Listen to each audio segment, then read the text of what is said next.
Vivimos nunha sociedade formada maioritariamente por persoas oíntes, e aquelas que posúen discapacidade auditiva teñen que loitar contra as barreiras existentes na comunicación, que son, en apariencia, invisibles ao resto da sociedade.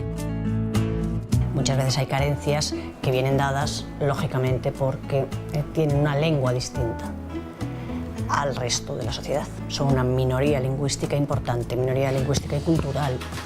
Entonces, bueno, muchas de las dificultades vienen dadas por ahí. Otra, pues muchos años acumulados de déficit en la educación. A Asociación de Persoas Xordas de Santiago e con elas demais asociacións federadas en Galicia traballan na loita polos dereitos e liberdades das persoas xordas. E se ben é certo que estes están legalmente recoñecidos en España e Europa, aínda persiste a discriminación indirecta que xera situacións de desvantaxe social. A Asociación de Persoas Xordas de Santiago é unha entidade que busca mellorar a calidade de vida das persoas con discapacidade auditiva a través da súa integración sociolaboral. A asociación creouse fai bastante tempo, en 1977. Fundouse un 7 de xuño. Creárona un grupo de persoas xordas co obxectivo de unirse, de facer actividades, para xestionar un intérprete, para ter certos recursos, para eliminar as barreiras que existen. Cursos de comunicación, xestión, interpretación da lingua de signos ou actividades lúdicas son algunhas das accións que se desenvolven nesta asociación. O Servizo de Emprego é un dos proxectos que se leva a cabo, atendendo a unha necesidade básica das persoas xordas, a inserción laboral. Aquí en Santiago, en la agencia que la Federación tiene en Santiago, está Luis, que es mi compañero, que es preparador laboral. Entonces, bueno, hay una bolsa y una preparación previa para los candidatos a empleo en los que, lógicamente, nunca les vas a ofrecer un puesto que no puedan desempeñar por el oído. Es decir, en esta bolsa no va a haber un puesto de telefonista. Eu son o preparador laboral da Federación. Estou aquí nesta asociación e atendemos os usuarios de Santiago e a xente de povos cercanos. Se teñen dúbidas sobre como facer un currículo vitae ou como buscar traballo, digamos, todo o tema relacionado co mercado laboral. Venin aquí para informarse. Tamén hai cursos, porque agora, en época de paro, ofrécense cursos en distintas entidades. E tamén imos ás diferentes entidades para informar un pouco do que facemos. Pero vamos, realmente a nosa prioridade son os usuarios. E a busca de emprego, evidentemente. Porque a inserción laboral é unha das maiores dificultades que atopan as persoas xordas á hora da súa inclusión na sociedade. Moitas veces por falta de confianza das empresas e outras moitas por descoñecemento. Realmente o problema é que as empresas non saben ben o que é unha persona xorda. Por exemplo, unha persoa sorda que ten un título de administrativo vai a unha empresa fai unha entrevista, e moi ben. Pero claro, despois sempre preguntan: e o teléfono? E claro, non pode coller o teléfono. Entón, a empresa xa non lle interesa, simplemente por iso. Pero é que non pode contestar ao teléfono, pero pode contestar correos electrónicos, pode facer outras funcións. É simplemente unha función a que non pode realizar. Moita xente non coñece o que é unha persoa xorda, pero temos a mesma capacidade que o resto de persoas.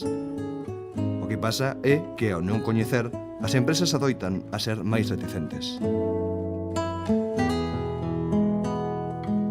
Existe algunha diferenza. Por exemplo, a hora de traballar en moitos sitios exixen que fagas chamadas ou que collas chamadas. Iso é algo que ti non podes facer. Pero o resto do traballo pódese facer igual. Carpintería, conducir, calquera cousa. O único problema é o oído comunicativo en sí. Agora mesmo hai bastantes persoas en empresas. Por exemplo, nunha lavandería de aquí de Santiago hai bastantes persoas xordas. Tamén hai moitos barredores xordos traballando. Pero non só neses sectores, hai bastantes empresas coas que estamos traballando para cubrir postos.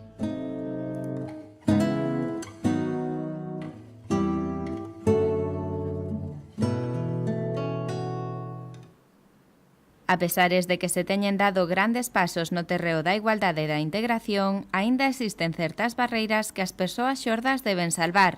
A máis importante delas, a barreira comunicativa. Son, claro, pues todo lo que te permite ya no comunicar tú, recibir toda la información. O sea, el mundo está lleno de información que se recibe por vía auditiva. Y entonces, claro, todo eso es una información perdida. A tecnoloxía permite actualmente salvar moitas das dificultades que se atopan as persoas xordas, empregando recursos técnicos para enfrontarse aos elementos sonoros da vida cotiá. Normalmente los estímulos sonoros se sustituyen por luminosos. Me refiero, timbres, avisos de entradas, salidas, móviles. Afortunadamente y gracias a las nuevas tecnologías, a todo el progreso tan rápido que va, eso es una fortuna, porque tenemos todos los temas de videoconferencia, Messenger, todo eso ha sido un avance moi grande. E ademais dos recursos técnicos, as persoas xordas contan con outro apoio fundamental. Luego hablamos de recursos humanos, que recursos humanos fundamental es el intérprete de lengua de signos. El intérprete de lengua de signos es un profesional que hace de puente de comunicación y que garantiza una comunicación fiel, fluida, simultánea.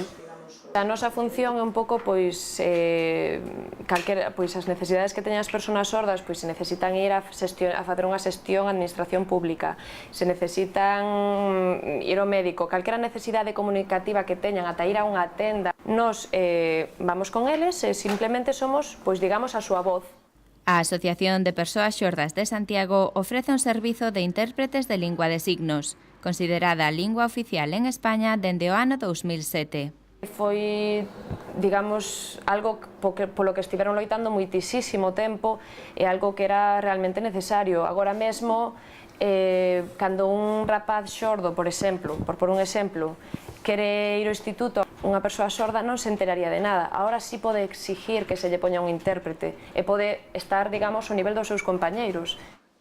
Mais a pesar dos avances, o coñecemento da lingua de signos non está moi estendido no groso da sociedade. Se ven, as asociacións de persoas xordas traballan por dalo a coñecer.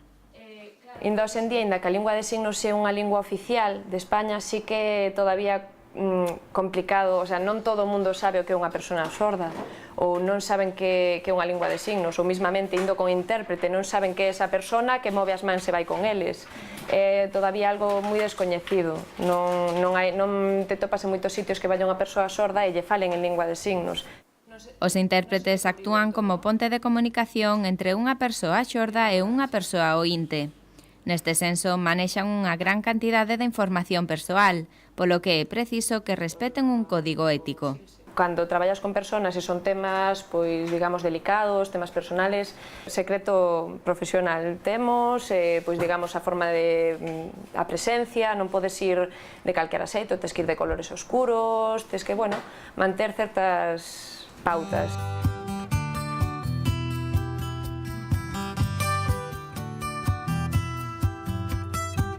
A defensa e a conservación da lingua de signos é un dos principios nos que traballan as asociacións de persoas xordas. Ademais, a prestación de servizos de calidade e a busca do desenvolvemento global deste colectivo completan a súa misión. Dende Santiago trabállase cada día na procura da accesibilidade universal e da igualdade de oportunidades para as persoas xordas.